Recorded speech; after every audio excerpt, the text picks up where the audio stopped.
everybody, it's Kay, and today I'm reviewing The Great Alone by Kristin Hannah. So I wanted to read this book all last year, but I couldn't because I was participating in the reading blackout. And so I bought this book in December, and this is why it's one of my first reads of 2019.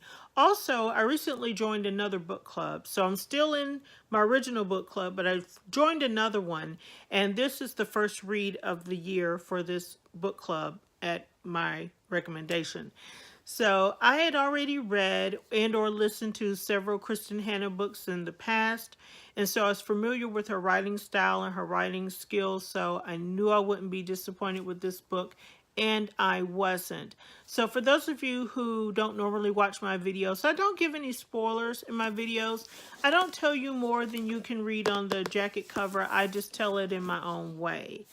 So don't worry about me spoiling the book for you. This particular book takes place in the 1970s and 1980s, and it is a story about a young girl named Leni. She's 13 years old, and she lives with her parents, Cora and Ernst Albright. Well, actually, she and Cora live with her grandparents, Cora's parents, for the greater part of her life because Ernst was in Vietnam. And so they spent a lot of time with her parents. Their mom did venture out on her own for a while. But once he came home, they, came back together as a family. Unfortunately, though, he came back with post-traumatic stress disorder. And Cora says to Leni, I wish you would have, you could have seen the type of man your father was before he left. I hate that you see him, as he is now. He really, really is a good man. But Cora and Ernst have a very steamy, passionate, tumultuous relationship. And, being that he was a POW, he's come home with a lot of issues. And it isn't until one of his fellow soldiers who passed away as a result of the war bequeathed him a plot of land in Alaska that they really couldn't figure out what they were going to do. So now that they have this opportunity to move to Alaska, Ernst thinks this is a great idea, a new start for our family. We're moving to Alaska. So Ernst, Cora, and Leni go off to Alaska in search of a great adventure.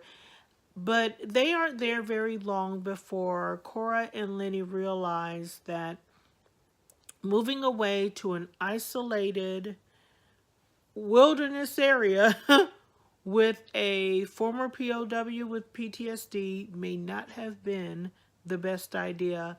And the adventure that they end up embarking on may not have been the one that they were seeking out. And that the long days of night contribute to the further denigration of their family.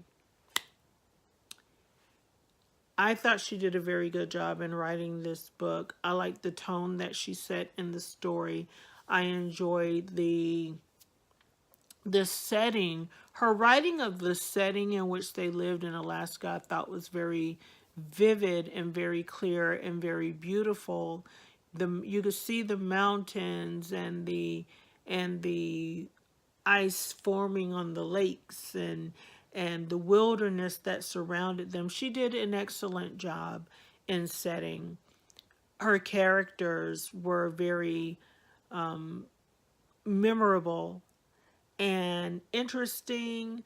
And I really like the way that she structured the book and put all of these pieces together with the Albright family, the community, and Alaska itself was a character in this book as well. There were some things I found problematic, especially toward the end of the book and some of the things that happened, but